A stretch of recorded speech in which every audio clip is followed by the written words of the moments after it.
money out of jam in the pharmaceutical business, which is true to an extent but not totally true.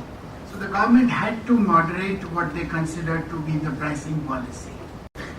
We were trying to basically get them out of this cost plus mindset, because everything is not cost plus, there is always a value added to it.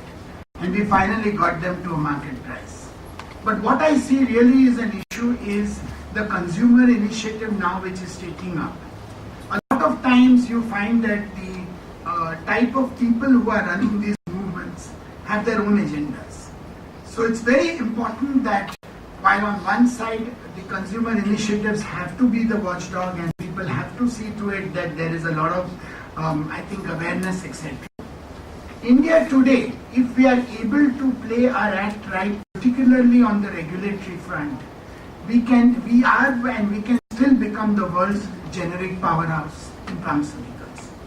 This is the only industry which is actually adding value. The other two, which they say is IT and diamonds, but you know that a lot of body shopping is in IT, and diamonds, of course, is purely using your labor arbitrage, which in any case is a different issue. This is a knowledge-based industry. And I think that if the government, the industry, the doctors, all of the stakeholders are able to see this in a much more larger perspective than just a short term, I think it will benefit all. And that's what we at IPA are trying to do. We're trying to educate the bureaucracy and the regulators as to what kind of regulations are required, where is the need to control, where is the need to release, what are some of the issues which need to be looked into, and you can't paint everybody on the same brush.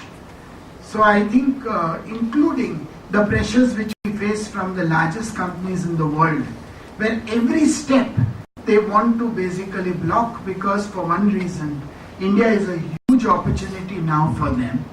They have completely got into a kind of dormant stage as far as the world outside is concerned.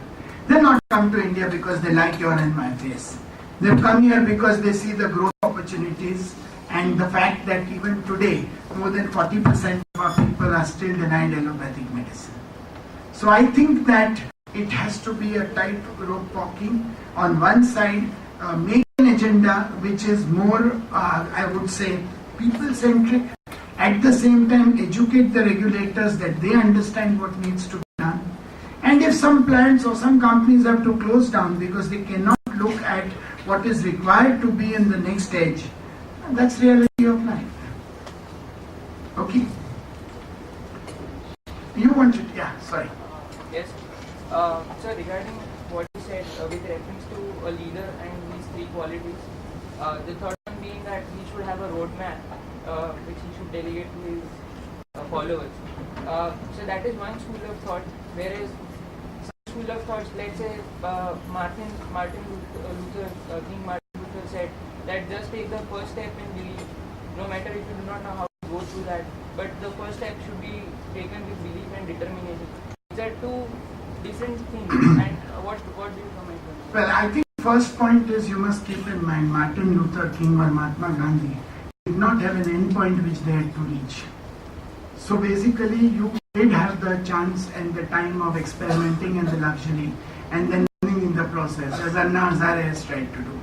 But if you are engaged in certain finite resources which are given to you and you are supposed to add value into that, you better be clear in terms of what's your vision and whether ideally even in building that vision, if you can get your people to buy in, great. But finally, there is always one head to rule, and that is the CEO's head. Okay? So you have to make sure that whatever you do, are you able to add value? Are your people able to add value? Are your practices in the way which would be required to see that you can take the next step? So just envisioning is good, but it's like, you have two cogs in the wheel. There is a cognitive wheel and there is an experiential wheel. Okay? I am seeing companies which are well managed are the companies where the vision is clear, as say McKinsey's ideas that you need only 3 points to implement something, not the fourth one, which means you've not drilled your thought to that extent. And then ruthless pursuit pursuance of that would get you to your goal. Yeah.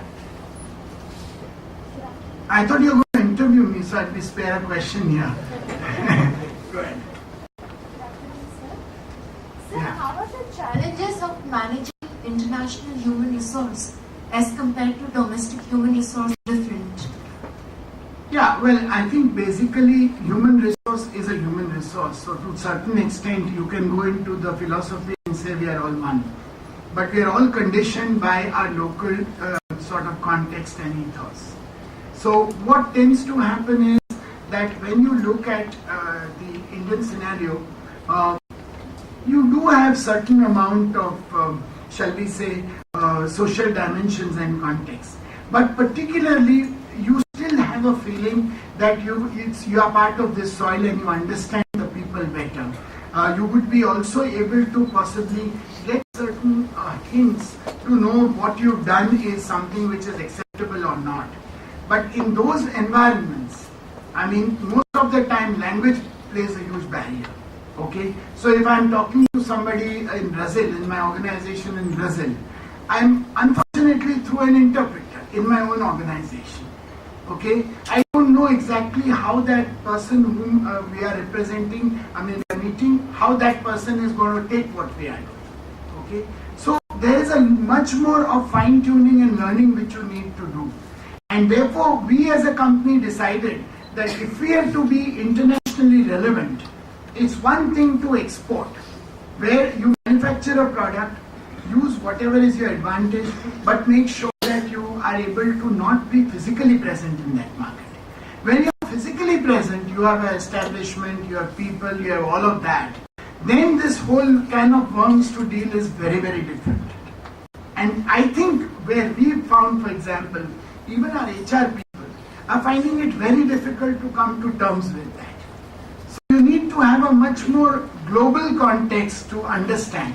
And also, I think this tendency to be overawed by the white man. I now say we are privileged that in India we can have reverse colonization. Today you go to London, the Land Rover is Tata's, something else, Tea is Tata's, whatever. So I said the time has come when we have to be very clear in terms of what we want out of them. So rather than if the tail wagging the dog, I'm not saying we should be rude, but I think we should be making certain messages very clear. For example, here, if I was doing a project, I wouldn't have to tell my people that if I'm staying back, you have to stay and see that we complete something.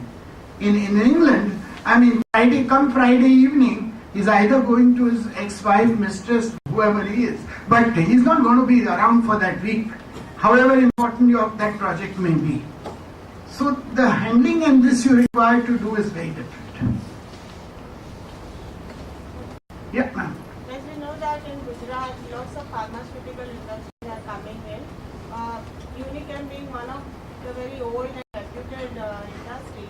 How do many small other industries might be trying to copy your product? So how do you deal with issues related to patents and copyright? See, first of all, I think in terms of the patent and copyright, as far as trademarks is concerned, I must say that the litigation has come up to steam.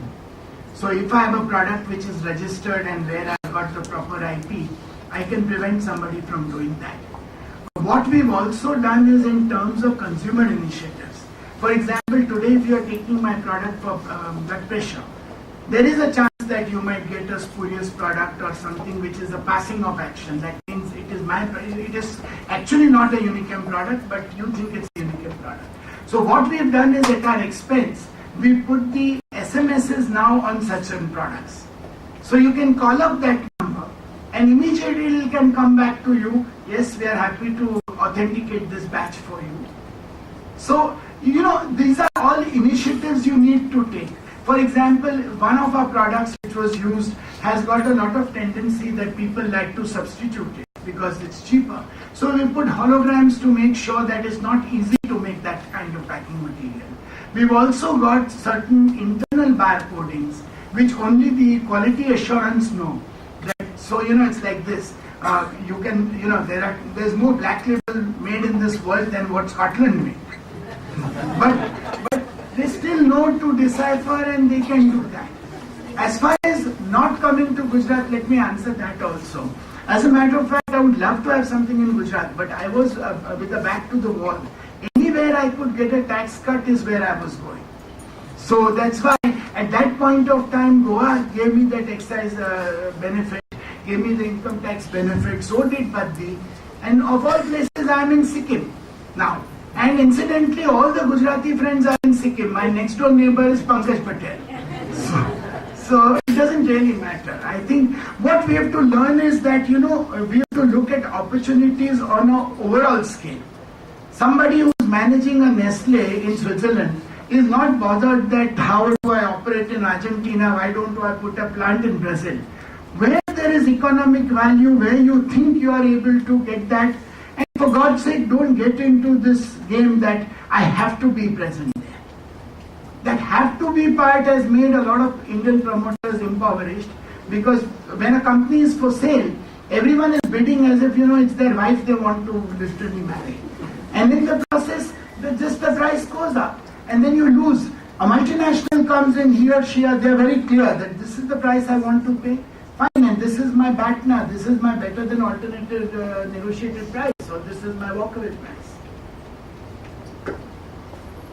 Yes, sir. Yeah, you said that you have patent protections for your products, and that's how you try to protect from trademark trademarks. What I also want to ask you is that you said that you are putting up a research center with 250 people. Now, in the light of compulsory drug licensing that the government has done, the Nexabear case, the very famous where Roche is losing up, Bayer is losing up, and Pharma for 2.8 lakh per month drug, 800 rupees is what Natco is going to sell it for, and Bayer is going to get 528 rupees out of that as royalty. Now, under such a circumstances, how do you protect the investments that you make in R&D? No, see, first of all, compulsory licensing. First of all, I have been very much involved with Natco, where this whole thing has been done. They are also a member of the IPA. See, you have to understand, 1970 was the watershed as far as the change of the Patent Act was concerned.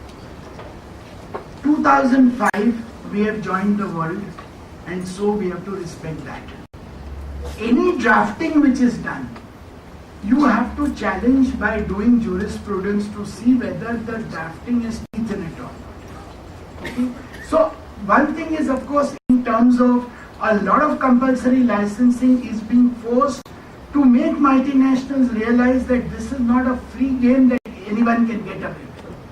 But at the same time, it is also making the legal system be challenged to know whether there is enough teeth in the law. Okay? So therefore, a lot of these decisions are taken to understand where we are going, and compulsory licensing is something which, in case of Surftenib, the product you talked of Nexavar, Natco know they're not going to make big money out of it because the number of cases is going to be so small. Okay, but it is understanding. Like in England, there is nothing like a written constitution. It's come out of precedents and it's come out of jurisprudence. Okay. But then Bayer would still lose in the